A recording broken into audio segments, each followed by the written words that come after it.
हाय viewers, काबुली चणे आणि बटाट्याचा झणझणीत रस्सा बनवूया। त्यासाठी वाटण काढून घेतलेलं आहे। हे पाणी शिजवलेलं पाणी काढून घेतले। मसाले टाकून घेऊया। तिखट, हळद, धणा पावडर, एव्हरेस्ट मसाला, काळा मसाला आणि मीठ। कढई ठेवलेली आहे। तेल टाकून घेऊया। कांदा, तेल आणि कढीपत्ता, वाटण टाकून घेऊया। आता वाटण झालेलं आहे। आता भाजी टाकून घेऊया। मस्त फ्राय करून घ्यायचं आहे। वर मसाल्याचं पाणी आणि हे पाणी टाकून घेऊया।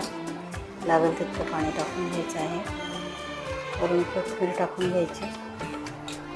झाकण लावून घ्या कुकरचं आणि 2 शिट्ट्या होऊन द्यायच्या आहेत। मी अगोदरच चणे शिजवून घेतलेले आहेत। बघा, आपला रस्सा छान तयार झालेला आहे। थँक्यू व्हिडिओ पाहिल्याबद्दल।